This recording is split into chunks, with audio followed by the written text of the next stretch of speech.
Assalamualaikum warahmatullahi wabarakatuh. Perkenalkan nama saya Abian Isyam Alamar dengan NIM 23115710. Di sini saya akan memaparkan materi pemrograman tentang salah satu pilar OOP, yaitu inheritance atau pewarisan. Tapi sebelum masuk ke materi utamanya, teman-teman udah pada tahu belum sih apa itu inheritance? Jika belum, saya akan membuat analogi sederhana yang dapat menjelaskan inheritance tersebut. Jadi inheritance bisa disebut sebagai sebuah resep masakan yang diturunkan dari nenek hingga ke kita. Misal, nenek kita mempunyai resep lapis legit yang sangat enak sekali. Tapi ketika lapis legit tersebut sampai ke ibu kita merasa, kayaknya kalau saya tambah coklat, itu sangat enak. Kemudian ibu menambahkan coklat ke resep tersebut. Kemudian ketika resep tersebut turun ke saya kemudian menambahkan, setelah coklat enaknya apa ya? Saya menambahkan keju. Nah, dan kemudian terjadilah resep baru yaitu lapis legit coklat keju. Yang awalnya hanya lapis legit biasa menjadi lapis legit coklat dan kemudian lapis legit coklat keju. Nah, seperti itulah inheritance, yaitu penurunan atau pewarisan sifat yang terjadi dengan menambahkan sifat-sifat unik tanpa menyingkirkan sifat-sifat yang asli. Oke, langsung masuk ke materi utamanya.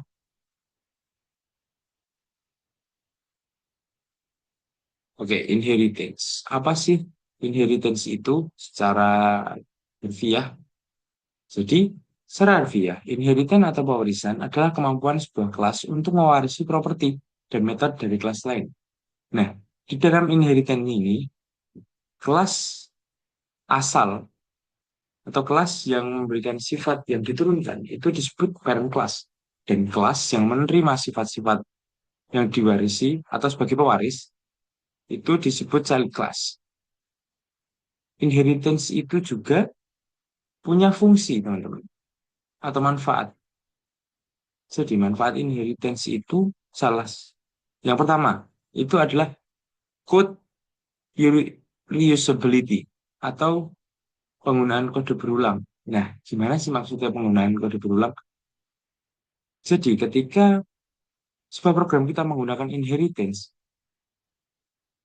kelas yang memiliki sifat yang sama dengan kelas lain itu tidak perlu kita tulis berulang. Misal, kita menggunakan contoh kelas kendaraan. Kendaraan kan ada motor, mobil, truk, seperti itu.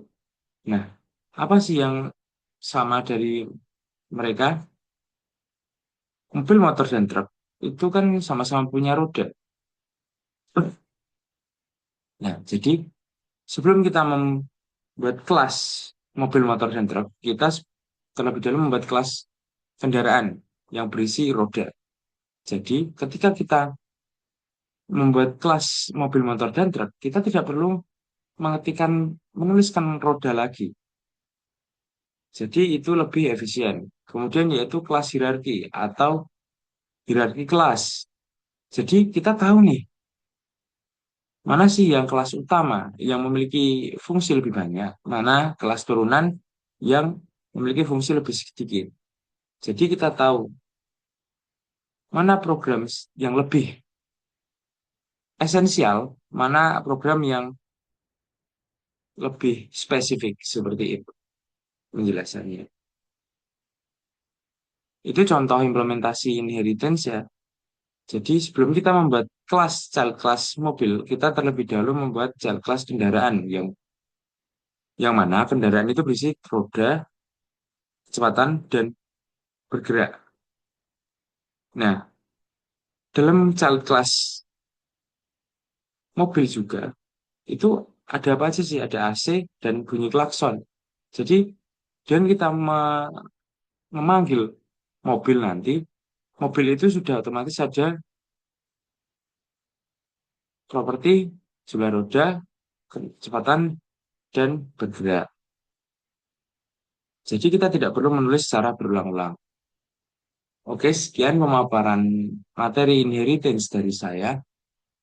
Apabila ada yang ingin ditanyakan, silahkan langsung bertanya saja. Atau mungkin ada yang mau menambahi tentang apa yang saya paparkan sebelumnya. Bila tidak ada, sekian pemaparan dari saya. Assalamualaikum warahmatullahi wabarakatuh.